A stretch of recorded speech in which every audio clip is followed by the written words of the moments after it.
Here's my presentation for Lab 3 on estimating the magnetic field of a bar magnet. The goal of this lab was to measure and observe the magnetic field created by a bar magnet in order to investigate the distance dependence. We would also like to gain a deeper understanding of Biot-Savart law and how it relates magnetic field with displacement and magnetic dipole moment. We will do this by gathering data experimentally and modeling the magnetic field computationally.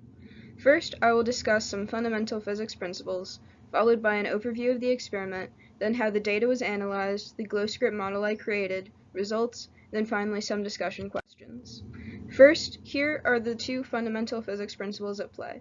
The first is Biot-Savart law, which relates the distance between two objects and the magnetic dipole moment to the magnetic field created.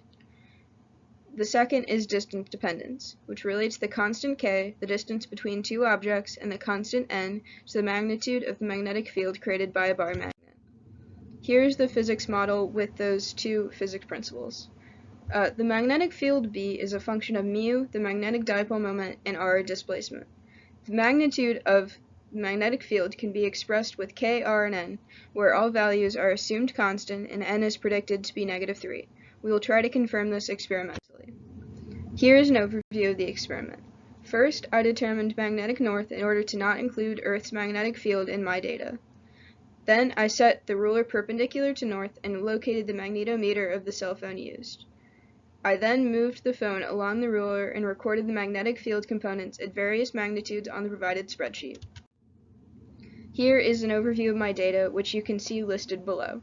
In order to estimate n and k, we must generate a logarithmic plot. This will allow us to analyze a line instead of a curve. You can see on my graph here that I estimated the slope n to be -3.27 and the y-intercept k to be -16.804.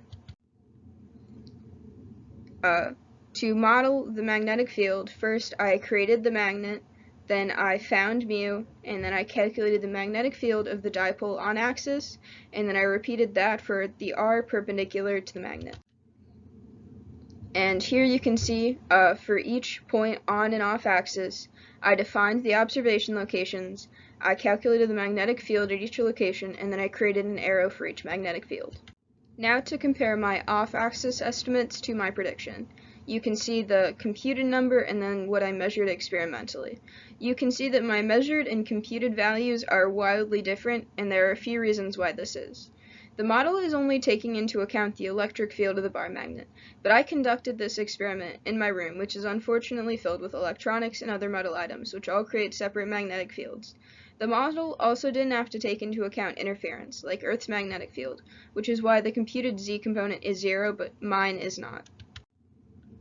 And here you can see the results, where the orange arrows represent on-axis magnetic fields, and the cyan arrows represent the perpendicular axis fields. And you can see that these are pointed in different directions. And here are my discussion questions. First, what if you hadn't compensated for magnetic north, but laid out your meter stick at some intermediate angle with respect to Earth's magnetic field? If I had done this, all of my magnetometer readings would be pushed north, and anything calculated using them would be less accurate. And second, what if you were to stick two magnetics together end to end and run the experiment again? The direction of the magnetic field would be equal, but the magnitude would be multiplied by 2. In conclusion, in this lab I found the distance dependence to be -3.27 and the value of k to be 5.036 times 10 to the -8th. The predicted value of n was -3, so the percent error was only 9%. I also determined the magnitude of the magnetic moment was 1.007. If I were to repeat this experiment in the future, I would like to be more careful about the metal objects around the magnetometer and have more precision when canceling out the forces of Earth's magnetic field. Thank you.